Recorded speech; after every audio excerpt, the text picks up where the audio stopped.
নমস্কাৰ। আজি মই আকৌ কেইটামান সাঁথৰৰ উত্তৰ লৈ আহিছোঁ। আপোনালোকে যদি উত্তৰবোৰ জানে কমেণ্ট কৰি জনাবচোন। এখন গাড়ীৰ 100টা চকা চুই দিলে হয় বেকা। উত্তৰটো বাৰু কি হ'ব ক'ব পাৰিবনে? যদি পাৰে কমেণ্ট কৰি জনাওকচোন। হয়, উত্তৰটো কেৰেলুৱা। ইফালে জাপি সিফালে জাপি মাজত আছে ৰঙা আপি। ইফালে জাপি সিফালে জাপি মাজত আছে ৰঙা আপি। উত্তৰটো বাৰু কি হ'ব জানে যদি কমেণ্ট কৰক। হয়, উত্তৰটো সেন্দুৰ।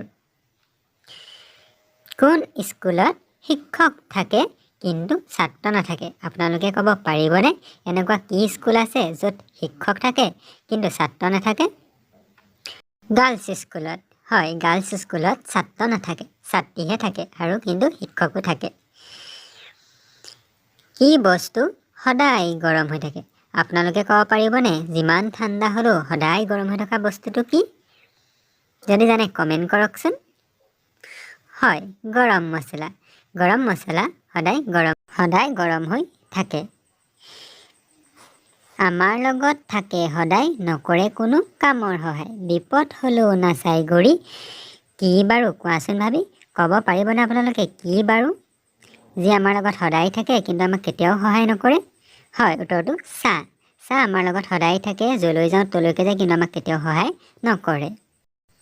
চাৰিও ভায়েকৰ কাণ কটা তাৰে দুটাৰে পেট ফুটা। আপোনালোকে ক'ব পাৰিবনে উত্তৰটো কি?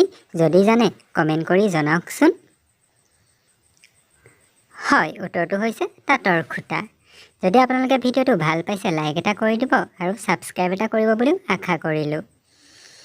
সৰগলৈ নাযাবা হত ফুল নাখাবা, কেঁচা পাতত নাবানিবা লোন, উপজিয়ে লৰ মাৰে কোন? আপোনালোকে ক'ব পাৰিবনে কি বস্তু উপজিয়ে লৰ মাৰে? যদি জানে কমেণ্ট কৰি জনাওকচোন। হয়, উত্তৰটো হৈছে জেঠী। খাওঁতেও খায় পেটো নভৰে মুখেও নাপায়। আপোনালোকে ক'ব পাৰিবনে খাওঁতেও খায় পেটো নভৰে আৰু মুখতো নালাগে? উত্তৰটো কি? যদি জানে কমেণ্ট কৰি জনাওকচোন। হয়, উত্তৰটো উজুতি। উজুতি খালে আমাৰ মুখতো নালাগে আৰু পেটো নভৰে।